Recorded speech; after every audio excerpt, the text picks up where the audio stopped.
biggest black eye I have ever seen. It was huge and swollen and red and purple. It didn't even look real. It looked like someone had put makeup on him for Halloween. But this wasn't Halloween, nor was this makeup. My dad gave him this black eye. From my very first memory, my dad beat the shit out of my oldest brother, Brian. My dad, Daryl, he was a cop. He always seemed really angry and intense and unpredictable. My mom, Margie, she was this blonde, bubbly little hairstylist and always seemed happy. My brothers, Brian and Blaine, they were born 11 months apart, and I came along 4 years later. We were all seated at a normal family dinner. My dad gets up, and he grabs my brother Brian and throws his sweet, lanky little boy body on the ground and gets on top of him and just starts hitting him. My heart starts to pound, and my body starts to shake. I want to disappear. And I crawl into the kitchen, and I huddle as little as I can get, and I close my eyes and I plug my ears and I shake and cry. My brother Blaine, he found me, and we sat together on the cold, hard tiles, listening to the sound of my dad's fist pound my brother into the ground. My mom was begging my dad to stop, and then all of a sudden, there was silence. I held my breath and waited for what was going to come next. My dad says, "Get up, get back to the dinner table and finish dinner." We all did what we were told. And I climb up in my chair, and I wipe the tears from my face, and I look over at my brother Brian, and he's wiping the blood from his bruised, swollen, devastated face. My mom says that his soul left his body that night, and that's all that was ever said. No one ever talked about it. It was like it never happened. Every time my dad would beat my brother, I would put that experience in this hole growing in my center, this humongous black hole growing deep, deep in my soul of 5 years old. Despite the fact that my dad was so abusive, he had a connection with the outdoors. I grew up boating and camping. He taught me how to snow ski. He taught me how to water ski. He taught me how to catch a fish and clean it and cook it. He put a .22 rifle in my hand at 4 and taught me how to shoot it. He taught me how to drive anything with wheels. He'd put me on his lap to steer long before my feet reached the pedals. On a winter's day, we were on a family ski trip, and we rented a cabin and the whole bit. And I don't remember a lot about this skiing trip, but I remember how windy it was and how skiing totally sucked. I couldn't even see 5 feet in front of me. And the drive back to the cabin from the ski resort, it didn't go well either. We slid on a patch of ice and hit the car coming head on. And I remember the thunderous, violent sound when the two cars collided, and thank God no one was hurt. When we got back to the cabin, my brother Brian asked me if I wanted to go for a walk, and of course I did. I adored being around him. He was super fun to hang out with. We were always doing some kind of art project, like carving something, making candles, listening to music, macrame. So when we got a distance from the cabin, he pulled a baggie and a pipe from his pocket, and he took the green stuff from the baggie and he put it in the pipe and lit a match. And after he blew out the smoke, he handed the pipe to me.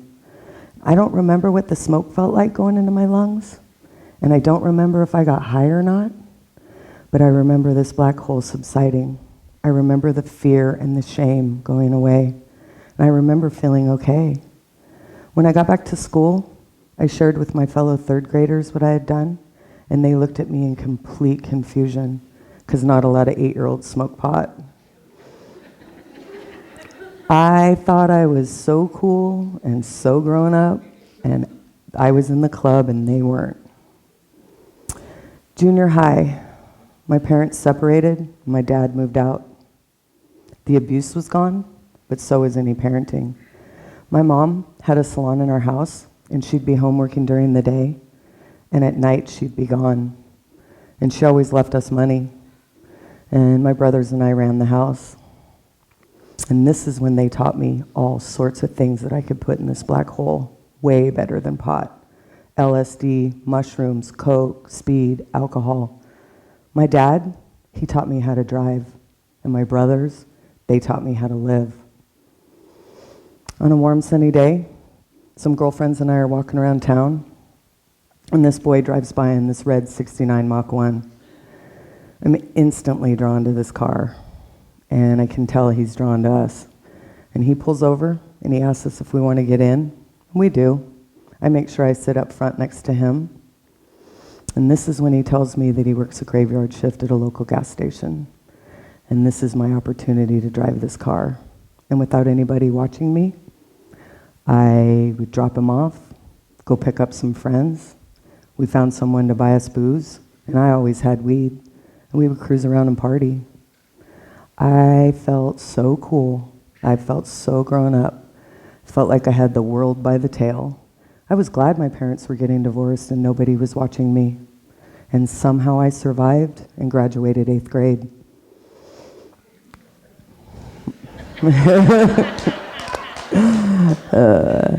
Entering high school, it was terrifying for me. This black hole was getting bigger. It was taking more drugs, more alcohol, more often to fill it. But I charged forward with what I had been taught. Get your hands on anything you can and keep this black hole at bay. I would go to class, but I was usually high on something, at least weed, and I barely graduated. But I graduated with 2 extra credits to spare. After graduating, I'm living at home, I'm waiting tables, and I'm partying all the time. And I'm getting really tired of this drug lifestyle. I'm getting really tired of trying to keep in front of this black hole. And I'm begging and praying for a way out of this hell I've gotten myself into. And this is when I found AA. AA taught me that my childhood wasn't my fault. AA taught me that my childhood wasn't normal. AA taught me that drugs, alcohol, and adrenaline weren't the only things that I could put in this black hole. At about 2 years sober, I met my husband. And we had a conversation about breaking the chain. We wanted the dysfunction and the abuse from our past to stop with us. And I'm proud to say that we have done that. Thank you.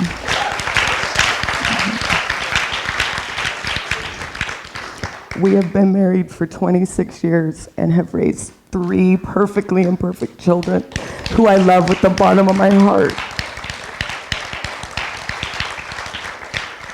I still have this black hole, but today feels more like a gray hole. Today I have a choice what I can put in it. Today I choose to put things in it that I enjoy. And I enjoy exercising, and I enjoy painting watercolors, and I enjoy walking on the beach, and I enjoy a good beer, and I enjoy some good weed, and I enjoy hanging out with my family. But most of all, I enjoy filling this hole with love.